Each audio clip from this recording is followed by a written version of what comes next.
Dieudonné Huila, c'est d'abord, il faut dire que j'ai commencé ma musique dès le bas âge.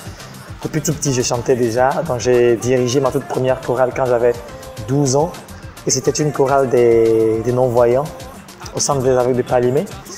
Et après, il y a donc eu la maison de production Fanga Musique qui a vu un peu, qui a cru un peu en ce talent-là que j'ai et qui a décidé de me propulser. Donc, ils sont venus me chercher à Cara pour Lomé. Et c'est là que j'ai commencé donc ma carrière professionnelle. La musique, je l'ai commencé dès le bas âge en fait. La musique, je l'ai commencé dès le bas âge, mais c'est à l'école que je l'ai plus développée.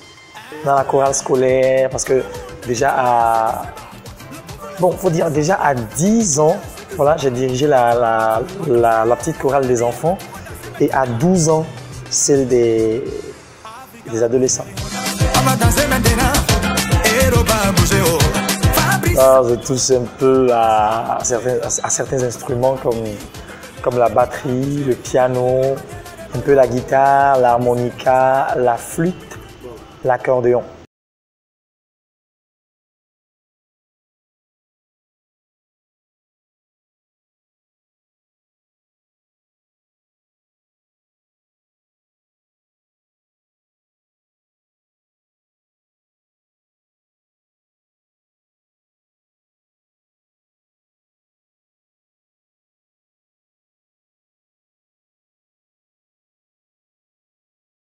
Mes tracés, il y a un beau jour qui a suivi,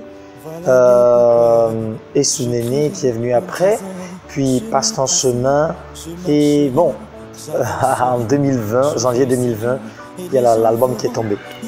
Cet album comporte 14 titres et je ne donne que espoir, parce que vous savez quoi, je vais vous raconter une toute petite histoire. Dieudonné Huila. Bon, c'est pas une toute petite histoire, mais c'est mon histoire à moi. Dieudonné Huila est né handicapé au fait. Donc je suis né comme ça. Et depuis l'enfance, je fus négligé, je fus rejeté par mes amis, par mon entourage. Il y en a qui croyaient que j'étais un malheur pour eux. Donc ce qui faisait qu'ils n'arrivaient pas du tout à m'approcher. Je ne sais pas si vous essayez de comprendre ce que je veux dire. Donc j'étais vraiment marginalisé. Parce que vous êtes sans savoir que la société, vraiment, il est dur à une personne handicapée de s'imposer ou de se faire considérer et tout quoi. Voilà, mais moi j'ai dit, je serai quelque chose demain. C'est vrai que je suis une personne handicapée, mais ça ne m'empêche pas du tout de réaliser, ça ne m'empêche pas du tout de faire quelque chose et de prouver au monde entier que je peux quand même faire quelque chose. Et à travers mes chansons, j'ai voulu aussi prouver ou dire à toutes ces personnes handicapées là qui croient que pour eux la vie s'arrête à leur handicap que non, ils ont menti, c'est tout faux, ils peuvent faire quelque chose, ils peuvent développer leur talent, ils peuvent montrer leur puissance et leur force. Voilà, donc c'est un peu la force qui se trouve sur l'album que j'ai lancé en janvier passé.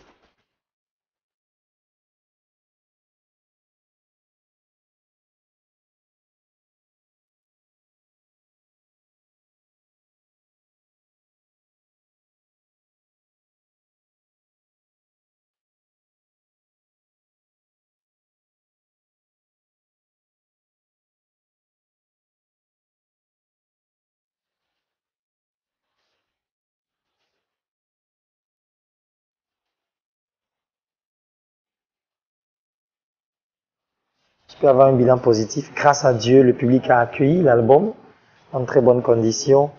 Et la maison de production, encore une fois, a eu la confirmation, voilà, de ce grand talent que j'ai. Ils se sont dit, ben, on a eu raison de croire en lui et tout. Et le public togolais est aussi en train de, peu à peu, de croire un peu en moi et de croire un peu que ce n'est pas une, comment je peux le dire, ce n'est pas une faiblesse pour moi, cet handicap que j'ai, mais c'est plutôt une force.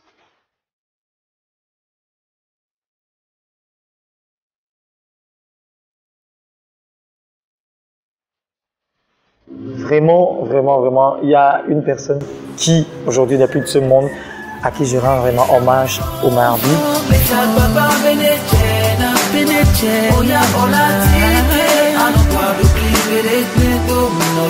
Omar Sy qui a vraiment suscité en moi le désir d'être artiste. Parce que comme je vous l'ai dit, j'ai commencé par chanter dès le bas âge, mais j'avais pas trop ce désir-là d'être artiste. Mais Omar Sy, en l'écoutant chanter, en écoutant ses titres, ça a suscité en moi en fait le désir d'être artiste. Bon, il n'est pas seul, il y a aussi Daouda le Sentimental. Bon, malheureusement, je ne chante pas d'abord les sentiments. Mais Daouda, connaît, voilà.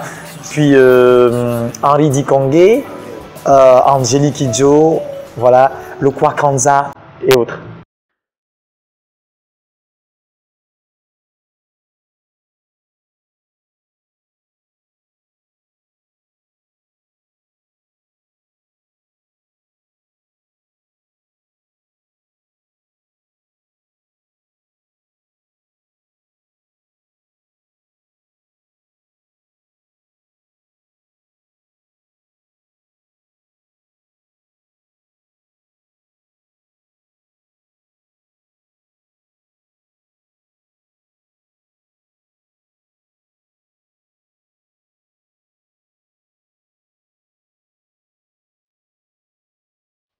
Sans vous mentir, il n'y a pas que Dieudonné Huila qui fait ce grand travail, sinon je ne pourrais pas du tout. Il y a cette maison de production dont je vous avais parlé, Fanga Music, qui a cru en mon talent et qui fait beaucoup pour moi. Fanga Music, Tamakim Tutu, qui est donc le manager général, et toute l'équipe à qui je dis déjà bonsoir au passage. Voilà, qui font vraiment ce grand travail là derrière. Et puis mon manager, si proche, qui est toujours avec moi, qui est en même temps mon grand frère, Papsona Willy, qui fait beaucoup pour moi, qui m'accompagne partout et tout. Voilà. Donc voilà un peu toutes ces personnes-là qui sont avec moi. À l'actualité musicale, là je suis en train de préparer un concert. Tout de suite je vais passer à l'entraînement, à la répétition de ce concert live. Voilà. Puis juste après, il y a la vidéo d'une chanson de l'album qui va venir. Le titre c'est Pawa. Donc ce titre qui relate un peu l'histoire que je viens donc de vous raconter, c'est-à-dire mon histoire. Donc ce titre-là qui dit que mon handicap fait de moi ma force. Et juste après, je suis déjà en train de préparer mon tout deuxième album qui bientôt va sortir aussi.